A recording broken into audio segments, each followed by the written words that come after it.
It's a hot summer's day on a beach in Mozambique. The sand is ashy white, bleached by the sun's rays. Waves tumble in and are pulled back out into the vast Indian Ocean. It's the perfect place to relax. Somewhere along the shore lies a 7-year-old girl. Her family is nearby while she stares at a bracelet on her wrist. They're residents of Mozambique, but in a year, they'll be forced to leave the country and they'll never come back. She has no idea what lies ahead of her, the events that will put her family and her greatest mentor, her father, to the ultimate test. I'm Catherine Vasilopoulos, and this is And So She Left, the podcast about incredible women founders and the wisdom they uncovered beyond the corporate world.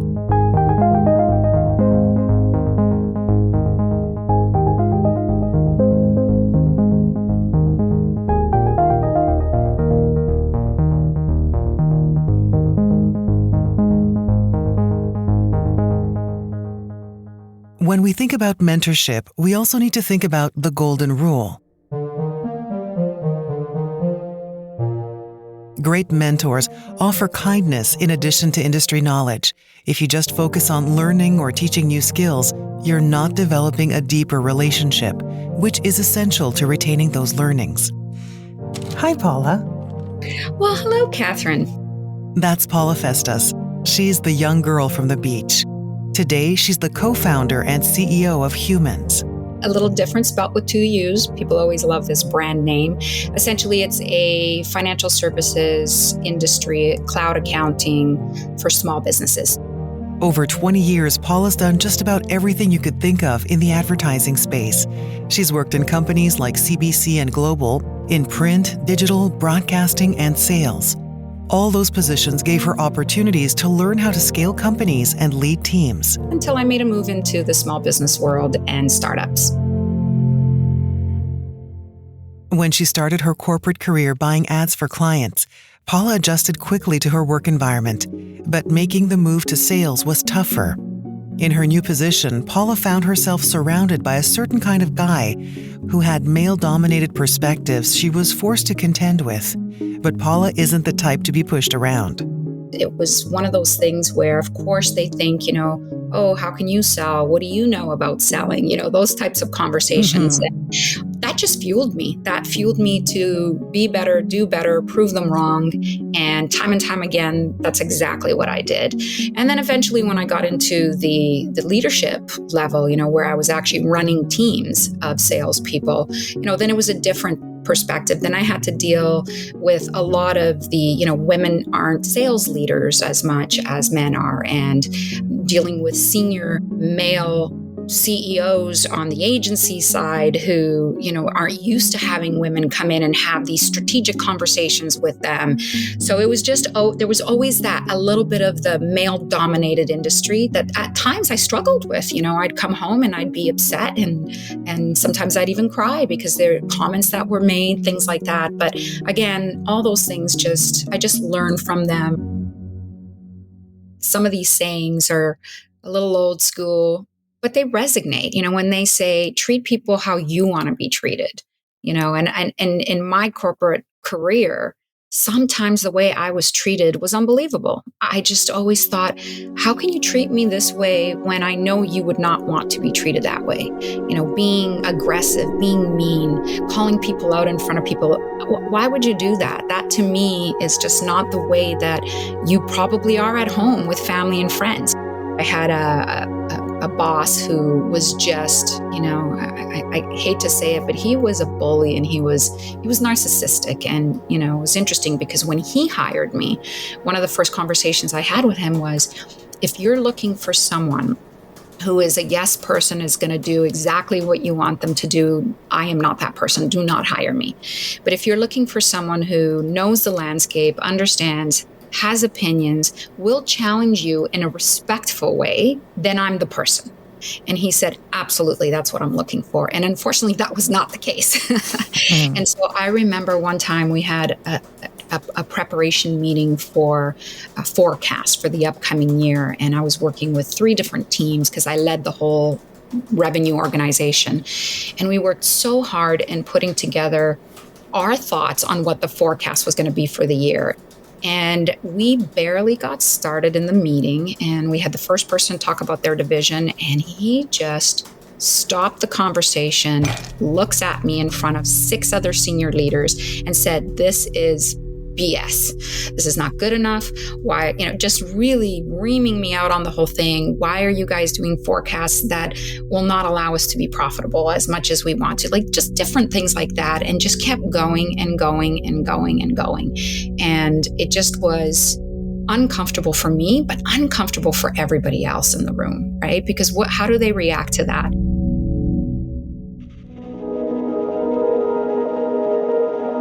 This happened to Paula in 2018, and 5 years later, the problem hasn't gotten any better. Kinsey and Lean In report that today, women leaders are exiting companies at twice the rate of men.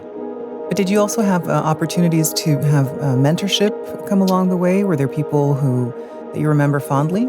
Oh my goodness, yes. I tell people this all the time. And because of the mentorship that I had, part of that reason is why I give back so much and I mentor people now. Because if it wasn't for the mentorship, I don't know if I would have been able to get, through it. I tell young people all the time, the best thing you can do is find yourself some coaches and some mentors. Do not be afraid to ask. And along the way, I certainly did. And, I had both male and female mentors. And I still remember the one male mentor that really did help me was right from when I started my internship at Global Television. He was the head of sales, and he really taught me a lot, and he was very straightforward with me and told me, these are the things you're going to encounter. And along the way, for the next 10 years of my career, anytime I needed to make a change or consider making a change in my career or was struggling with something, I always reached out to him. Quick question. How do you help people who haven't found their passion yet? Like, what do you tell people? I always try to tell, especially young folks who finish school, don't think that you're going to have it all figured out in the next year, because of course they want to. We all wanted to. But the reality is sometimes you're going to have to try and test different things. So I always begin by saying, choose something you're passionate about. Because if you're working, it doesn't matter if you're an entrepreneur, or you start something, or you're working for a corporate company. If you are doing something that you're not enjoying, you're going to get burnt out, you're not going to like it, and you're going to want to move on. So try to find out what that passion is, and then try to go and, either build something in that scope or work for a company that really allows you to have that passion. Now that you're in this position, how do you find yourself being inspirational to the people around you? We're all remote across the country. So how do you stay connected? How do you encourage people to give, their best and make them feel like they own part of this company, that they're part of growing this to the level that we want to get it to. And those are the things I try to instill. We have things like Friday wind down at 2:30 every Friday. We all get together and we just talk about our lives. What are we doing for the weekend? Those sorts of things. I created even though we're so small, I created a mentorship program just because I really believe in that. And all the senior leaders are now able to put their hand up and say, I want to mentor. It's not just about mentoring you in this current role. It's about mentoring you as a whole. What do you want to do here outside of this? And how can I help you get there? And, these things just make our employees and the people feel like they're part of the team and they can grow within the team. How do you handle, training someone, being their mentor, and then you realize that the position they were hired for is no longer the position they want. They just want to grow out of it and do something else. And then you have to now find somebody else to fill in the role. Does that ever happen? Oh, all the time. And, I'm a big believer. So, I've got examples even at Yahoo. So for me, as I'm coaching and mentoring somebody, of course, I'm doing it so that I can try to keep them in the company and help them grow. But the reality is you're not always going to have a position for that person. And so I'm not the type of boss, which I've had many times when someone leaves the company, they get upset, and I think, but if it was you, and you had an opportunity, you would do the same thing. So why are you getting upset? And so I try to coach and mentor people to be ready for the role, whether that role is with our company or not. They worked with you, so it's your persona as well. You help them get there. And if they leave and say bad bad things about the company or they didn't have opportunity, that's not a good thing. And so, yes, it kind of, sometimes it's tough because you got to look for, other people. But again, it's just part of being in an organization. People leave and you have to hire new people and train them up again.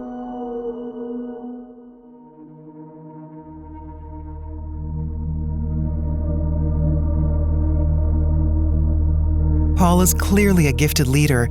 With younger mentees especially, she knows that there are certain things they don't learn in school that would benefit them in the workplace, things that she's more than happy to dive into. So how did she develop those qualities? I come from a big family and we're always there supporting each other.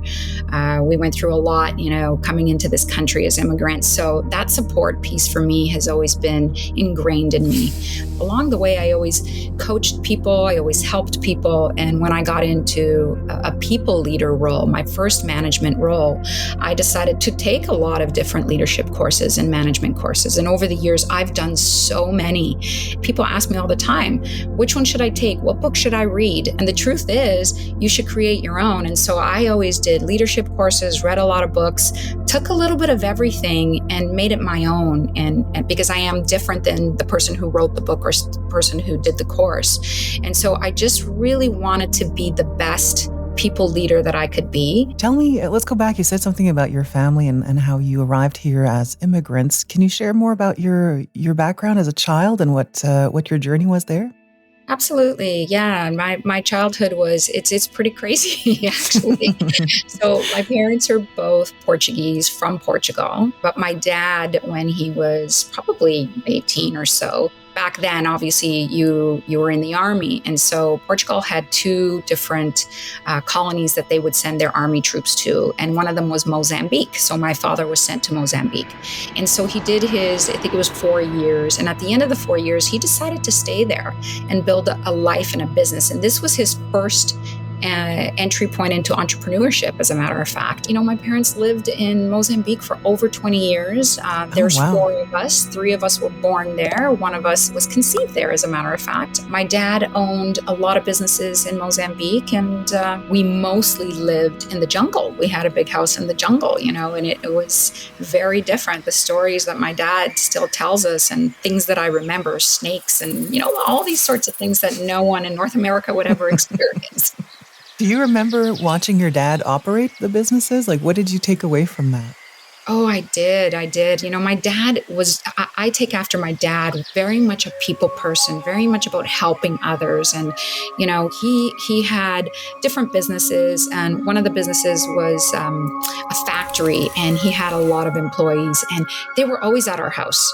We'd always have dinner with them. We would have get-togethers afterwards and parties and dancing. And, that part I always remember my dad taught me, treat your employees like as if they're your friends and family, and you will get the best out of them. And that's something I've taken in my entire career right up until now.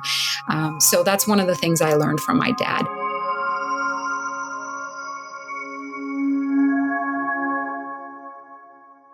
In 2018, Paula was fed up. There's only so much yelling and burnout you can take before devising an exit strategy. Luckily, Paula's desire to pursue entrepreneurship wasn't new to her family. My dad owned his own business in Africa, as well as here with a restaurant. My daughter actually owns her own business. My husband owns his own business. So I thought, okay, there's a pattern here. This is my time. It's your turn. It was an agreement on both parts because I had done so much for the company. I over-delivered. I had been promoted. I had delivered massive margin growth on the digital side. They didn't really need the role anymore because things were accomplished. And so together we agreed that it was time to part ways. And I had the luxury of taking a year off. I was so burnt out. I had a very bad taste, after 25 years in this industry of this corporate world and how things kept reoccurring the same way, that I just really thought I need some time. And I didn't know if I was going to take 3-6 months time off, but I know I needed time. And quite frankly, it was my husband who really said, you've got the luxury to do this, just do it. So I took a year off and I traveled the world. I went to 38 countries. Oh, wow, 38. Yeah, 38 countries in about 6 months on and off, back and forth. Yeah, best thing I ever did. I want to hear about the travel. How did that change you? Oh my goodness, it was amazing. So I was never able to do that travel when I was young. A lot of people finish university and then they go off and travel for a year. I couldn't do that. I was helping my parents. So for me, this was, I'm an adult, I'm capable, my children are grown up, I can leave them alone for longer periods of time. And so just to be able to go and enjoy and not think about what's happening back here was so instrumental. Really get myself ingrained in the culture of where I went, to look at how people lived, to see the differences, what was important to them, just really kind of take a look at your own life and think about what's important to you. And then going to a country like Bali and seeing how happy everybody is with the minimal that they have just puts a whole different perspective.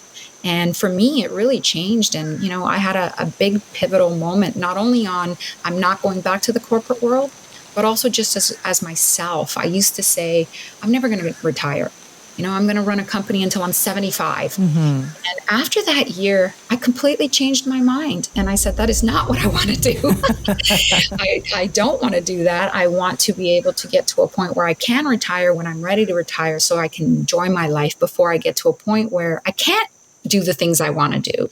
So that also changed for me. I agree with what you're saying there, because sometimes we wait until we're 70 or 80 to go travel. And maybe that's not the time where we have our health or the ability or even the income to do it. So you're right. Maybe you have to try and make that decision before then. But let me ask you this. When you were in other countries, and especially the ones that have completely different cultures, were you able to observe how people ran businesses there? Like, what did you find out?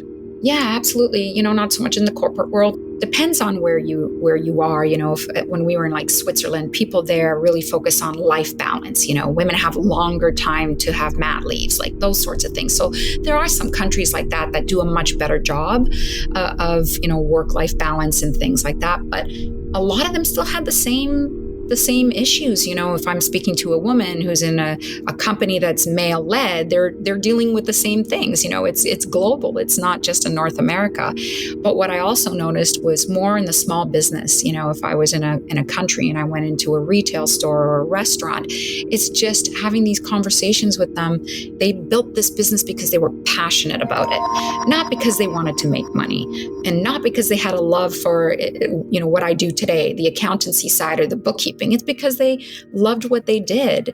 Did you ever encounter any challenges along the way? Is there a particular country where you felt like this is really difficult, or I'm learning so much more about myself than I thought? We went to Cairo. We wanted to see the pyramids, and we didn't spend a lot of time there. That was probably the most culture shock for me. There are people there waiting for you with, guns and things like that. So it was just very different. But for me, the biggest culture shock there has nothing to do with that. It had to do with the fact that if anyone wanted to talk to my husband and I, they would always talk to my husband. They would not even look at me, not even talk to me. It was the questions were all directed at him. The good mornings, the whatever was just towards him and not towards me. I guess after 6 months of travel, you come back with a new lens. You come back with something new under your belt. And so how did you propel yourself into the next phase?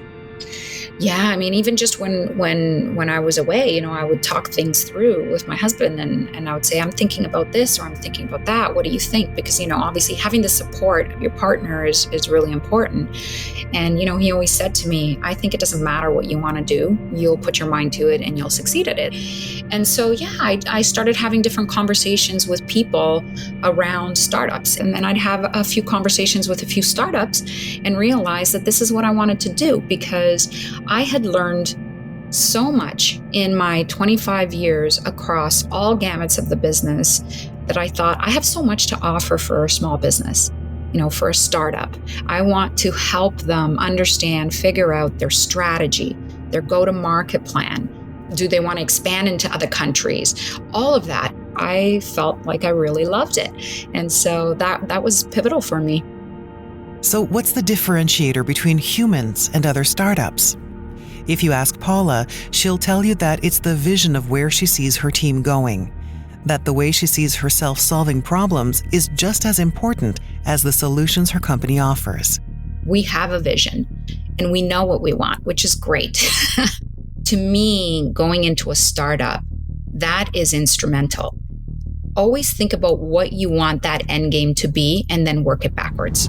Because if you start with just, let's just build it up and see how it goes, sometimes that doesn't work. And so for us, we know that we want to build a business and create a small business ecosystem where a small business can come to us for anything to do with financial services. And they struggle. Just like my dad struggled. They say things like, okay, I really don't have a clear lens into my finances. I don't know, how much I'm burning per month, for example. So we have all these conversations and we started to think, why wouldn't we partner with the best of the best for small businesses? And as clients come to us, we have, a roster of top benefits, top insurance providers that make the most sense for small businesses and have them choose between those. There's two sides of kind of the accountancy side. There's small firms and then there's the big firms, the big four. And we're kind of in the middle. We're that sweet spot for small businesses. What would we love to do? Really build this out. And quite frankly, one day when one of those big four see what we're doing, they'll turn around and say, okay, we're missing this middle piece of the small business. And hopefully they acquire us. And then I can have that retirement I'm speaking about. And so that's how you started, with the end in mind. I see. Correct. That's how I started, with the end in mind.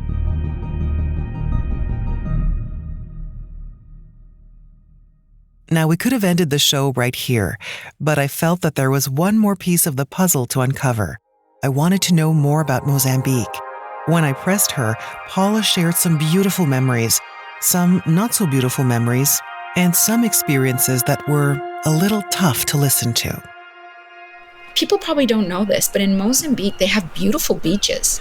And I still remember, being very little and my mom and taking us to the beach. And it's very different because, of course, there's not a lot of people around because it's a local beach, and just playing in the beach. Till this day, there's nothing more soothing for me than being at a beach, listening to the water, the waves, and just playing in the sand, and I do remember having a lot of the employees come over, having big parties in the back, and the locals playing the bongos and getting me up and dancing. And they used to do this fire dancing ritual around the fire, and I used to do it. And I used to sing in Mozambican to that. And then I have memories of my brother getting bit by a poisonous snake and then not telling my parents, and then my mom finding him where his leg right up to his knee was completely swollen, and the poison was going through, and my dad running in and cutting where he was bit and trying to suck it out, rushing him to the hospital, getting tetanus shots, like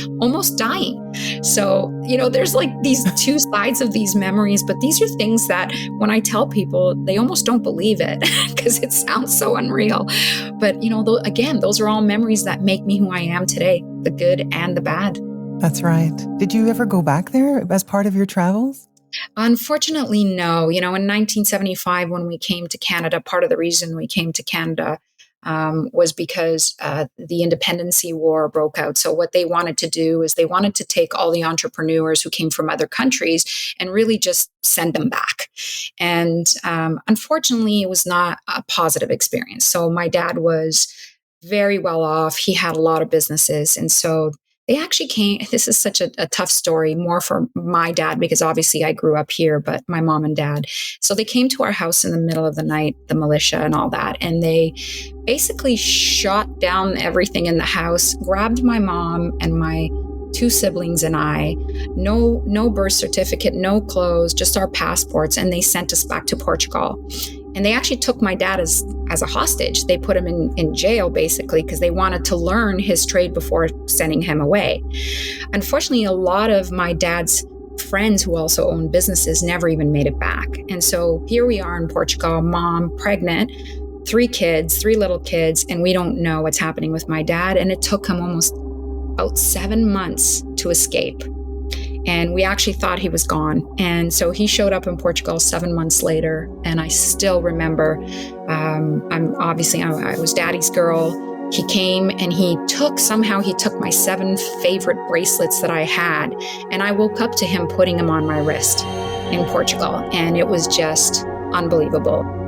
Wow, I am breathless. I'm sitting here listening to the story and whoa, okay.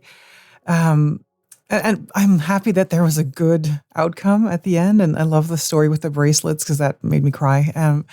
So Me too. How did he escape?